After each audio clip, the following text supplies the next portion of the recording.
Okay, welcome back everyone. In this segment of the lecture, we're going to be talking about uniform circular motion. So, we're just trying to figure out how we can calculate the path of an object that's in circular motion. So, uniform circular motion occurs when an object moves in a circle without changing its speed. Now, despite this, the object's velocity vector is changing, so it must be accelerating. And this acceleration vector is pointed toward the center of the circle, so we call this centripetal acceleration. And this is what we're talking about. These are those vectors in uniform circular motion, and the acceleration has a magnitude of v squared over r. Now there is a proof in the book, and we're not going to do that right now, but I am going to quickly show that the velocity does point inwards. Okay, so if I consider this to be a v initial right here, and a little bit later I pick a v final. So maybe it's about like so.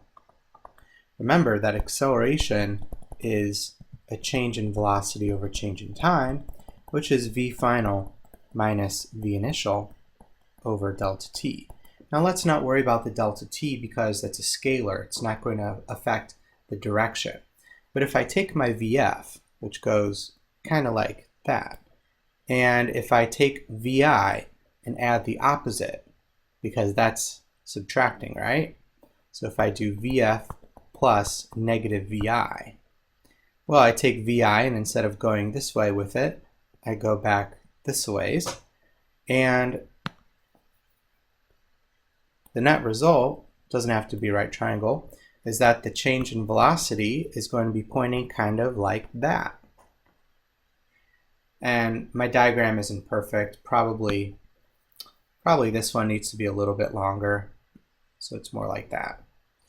Okay, so this is v final, and this is negative v initial. So this is showing that delta v is really pointing towards the center of the circle. Okay. So here's an example of the kind of problem that you might see, right? So the moon goes around the Earth every 27.3 days. The radius of the orbit is 382 million meters. What's the magnitude and direction of the acceleration relative to Earth? Well, A is just v squared over r, but because we don't have v, we can substitute that that's going to be 2 pi r over t, distance over time. Square that, divide that by r, and another way to write acceleration is going to be 4 pi squared r over t squared. And one of the r's is going to cancel with this guy down in the numerator. Okay? Now if you plug and chug these numbers out, you get something that's about 0.0027 meters per second squared. Okay? So remember that number, because you're going to see that again a little bit later on in the course. Here's another example. So there's the moon. So space shuttle astronauts typically experience accelerations of 1.4 g's during takeoff. Okay?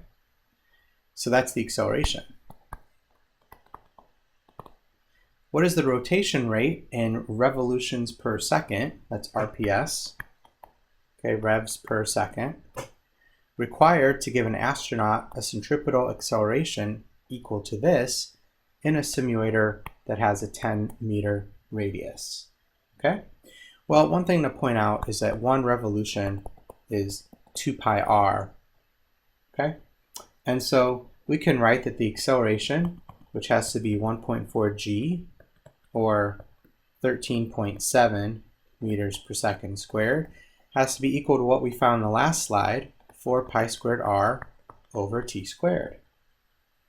Okay?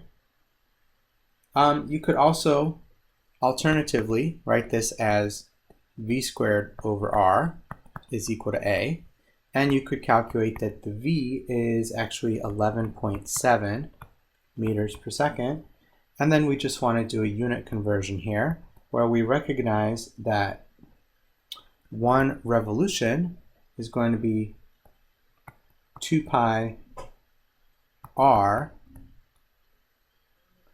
and that's going to give us that's meters, and that'll give us revolutions per second.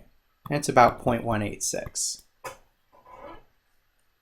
Okay, so that's a pretty big circle. 10 meters is 30 feet. So you're talking about a room that has a 60-foot diameter, and it's going to take you 5 seconds to go around that once.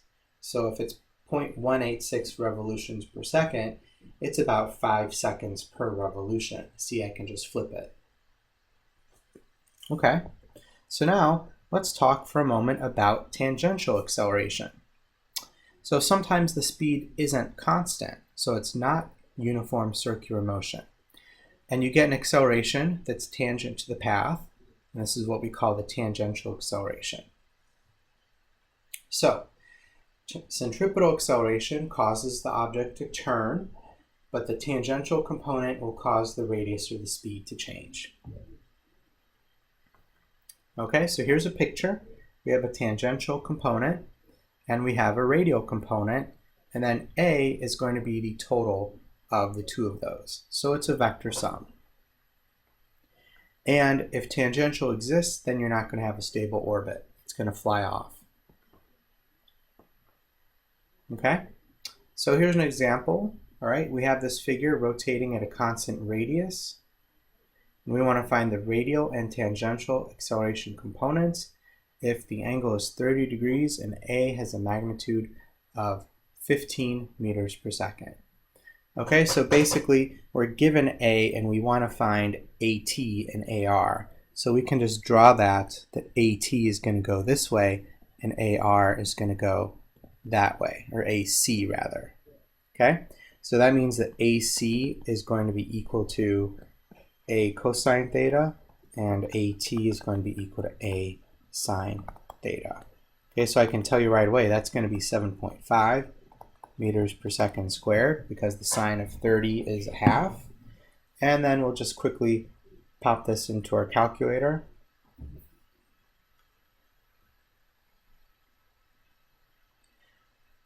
To find that A centripetal is about 13. Okay, so we know that it's got a radius of 5 meters, okay?